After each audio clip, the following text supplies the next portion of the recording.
उत्तर प्रदेश विधानसभा के मानसून सत्र की शुरुआत होने जा रही है। खास बात यह है कि इस सत्र में सदन के एक दिन के संचालन का पूरा जिम्मा महिलाओं पर होगा।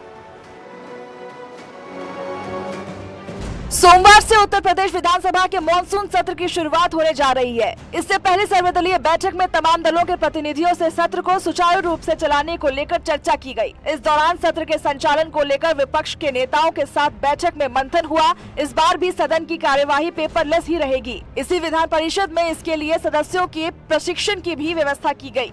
इसके अलावा इस बार सत्र का एक पूरा दिन महिला सदस्यों के नाम रहेगा। इसे लेकर सर्वदलीय बैठक में सभी पक्षों में सहमति बनी। प्रश्नकाल के बाद महिला सदस्य एक दिन सदन का संचालन करेंगी। सदन का सत्र हंगामेदार होने के आसार माने जा रहे हैं। वहीं इसे लेकर सरकार और विपक्ष ने भी रणनीति तैयार कर ली है। यूपी में जारी मदरसों के सर्वे के बीच आज सहारनपुर के देवबंद में उलेमाओं की बड़ी बैठक हुई। बैठक के बाद जमीयत उलेमा हिंद के अध्यक्ष अरशद मदनी ने कहा कि मदरसे के सर्वे का कोई विरोध नहीं। यूपी में जारी मदरसों के सर्वे के बीच आज सहारनपुर के देवबंद में उलमाओं की बैठक हुई। इस बैठक में करीब 500 उलमा शामिल हुए। मीटिंग के बाद मौलाना मुफ्ती अबुल कासिम नोमानी और जमीयत उलमाए हिंद के प्रमुख मौलाना अरशद मदनी ने कहा कि हम मदरसों के सर्वे के खिलाफ नहीं हैं। अगर हुकूमत हमसे कोई सवाल करती है तो हम उसका जवाब जरूर देंगे। उन्होंने साफ किया कि मदरसे और मस्जिद हमारे दीन का हिस्सा है और मदरसे चलाने के लिए किसी तरह की सरकारी मदद की जरूरत नहीं है। मदारिस का वही किरदार है, हमारी वही सियासत है। उस सियासत को मजबूत से मजबूत तर करना चाहिए। अगर गवर्नमेंट आपसे किसी चीज़ का सवाल करती है, आप उसका जवाब दीजिए। हुकूमत हमारी है, हम इस मुल्क के रहने वाले हैं। वो हमसे पूछती है, सर्वे करती है, हम उसका जवाब देंगे। बस इतना।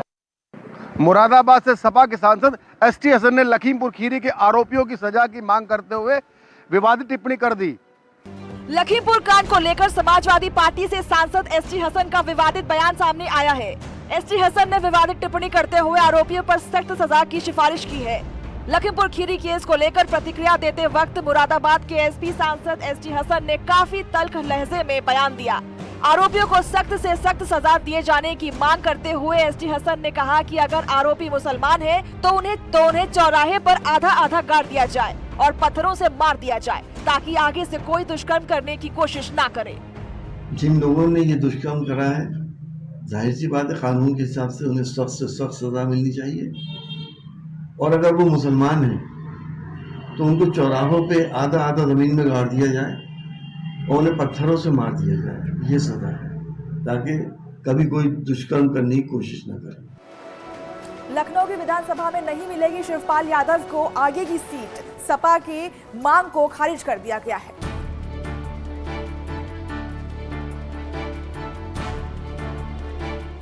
लखनऊ विधानसभा में शिवपाल यादव को नहीं मिलेगी आगे की सीट। अखिलेश यादव की मांग को खारिज कर दिया गया है। प्रगतिशील समाजवादी पार्टी के अध्यक्ष शिवपाल सिंह यादव के लिए आगे की सीट मांगी गई थी। अखिलेश यादव ने चिट्ठी लिखकर शिवपाल यादव के लिए आगे की सीट की मांग की थी, लेकिन अखिलेश यादव की चिट्ठी के आधार पर विधानसभा में आगे की सीट नहीं दी जाएगी। हालांकि शिवपाल यादव ने इससे पहले कहा था कि उन्हें ऐसी किसी मांग को लेकर जानकारी नहीं है। साथ ही उन्होंने कहा था कि अगर कुछ करना था तो पहले करते, अब तो हमारी सीट सदन में अलॉट हो ही चुकी है। यूपी पुलिस को आधुनिक बनाने के लिए आज मुख्यमंत्री योगी आदित्यनाथ ने उत्तर प्रदेश के 56 जिलों के लिए मॉडर्न प्रेजेंस वैन्स को हरी झंडी दिखाकर रवाना किया।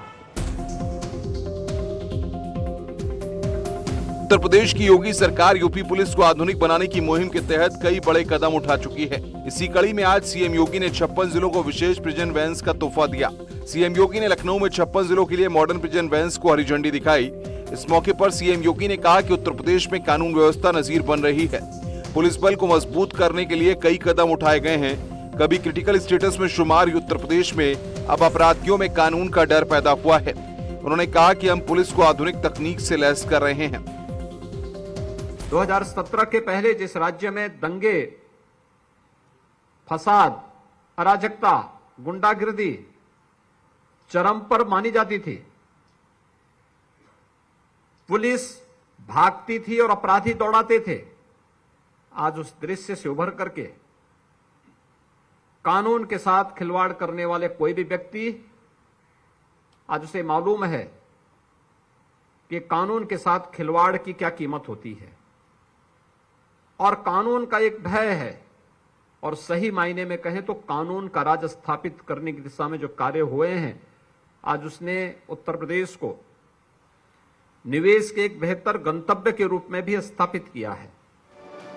सीएम योगी ने यूपी में पल्स पोलियो अभियान की शुरुआत की। इस दौरान सीएम योगी ने छोटे बच्चों को अपने हाथों से पोलियो ड्रॉप पिलाई। मुख्यमंत्री योगी आदित्यनाथ ने उत्तर प्रदेश में पल्स पोलियो अभियान की शुरुआत की है। इसके तहत 50 जिलों में करीब 2 करोड़ 28 लाख बच्चों को पोलियो ड्रॉप पिलाया जाएगा।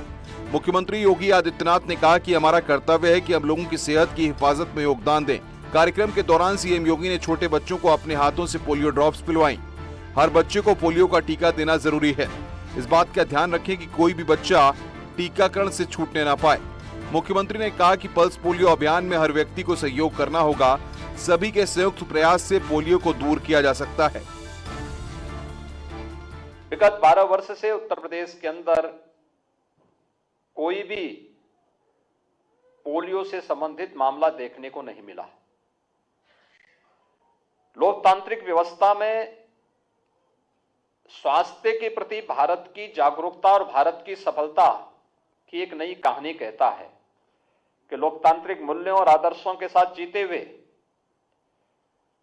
135 करोड़ लोग इस संक्रामक बीमारी से मुक्त हुए हैं। प्रधानमंत्री नरेंद्र मोदी के जन्मदिवस को लेकर बीजेपी सेवा पखवाड़ा मना रही है और इसी क्रम में लखनऊ में मुफ्त इलाज सेवा कार्यक्रम की शुरुआत की गई है। प्रधानमंत्री मोदी के जन्मदिन को लेकर बीजेपी सेवा पखवाड़ा चला रही है। इसी कड़ी में लखनऊ में मुफ्त इलाज सेवा का कार्यक्रम शुरू किया गया। डिप्टी सीएम ब्रजेश पाठक ने लखनऊ में मुफ्त इलाज मेले का उद्घाटन किया। बलरामपुर अस्पताल में इसे शुरू किया गया था। पीएम मोदी के जन्मदिन को लेकर सेवा पखवाड़े के तहत इसकी शुरुआत की गई है। इस मेले में न सिर्फ मरीजों को निःशुल्क दवाएं और इलाज दिया जा रहा है, बल्कि तमाम जाँच भी मुफ्त में की जा रही है।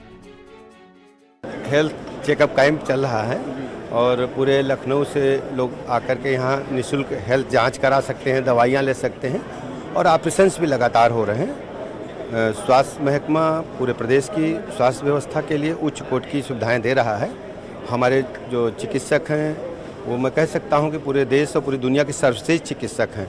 हर स्थिति में हम वर्ल्ड क्लास की सुविधाएं देने के लिए प्रतिबद्ध हैं। बागपत में पटाखे बनाने के दौरान एक मकान में विस्फोट हुआ। इस हादसे में मकान की छत उड़ने से 3 लोग घायल हो गए। बागपत में पटाखे बनाने के दौरान एक मकान में धमाका हुआ। यहाँ मकान की छत उड़ने से 3 लोग घायल हो गए। इस हादसे के बाद पटाखा बनवाने के दौरान आरोपी मकान मालिक और पटाखा बनाने वाले घायलों को लेकर मौके से फरार हो गए। बताया जा रहा है कि किराए पर मकान लेकर यहाँ पर अवैध रूप से पटाखे बनाए जा रहे थे। घटना के बाद सीओ और भारी पुलिस बल मौके पर पहुंचकर जांच में जुट गई है। खेकड़ा थाना क्षेत्र के खिटोरा गाँव में ये हादसा हुआ है। पुलिस जाँच में सामने आया कि इस जगह पर अवैध तरीके से पटाखे बनाने का काम किया जा रहा था और इसी दौरान ये पूरा भीषण हादसा हुआ। ग्रेटर नोएडा के दादरी लोहारली टोल प्लाजा पर किसानों ने जमकर नारेबाजी की। इस दौरान भारतीय किसान यूनियन के पदाधिकारियों ने जमकर प्रदर्शन किया। ग्रेटर नोएडा भाकियू कार्यकर्ताओं का जोरदार प्रदर्शन देखने को मिला।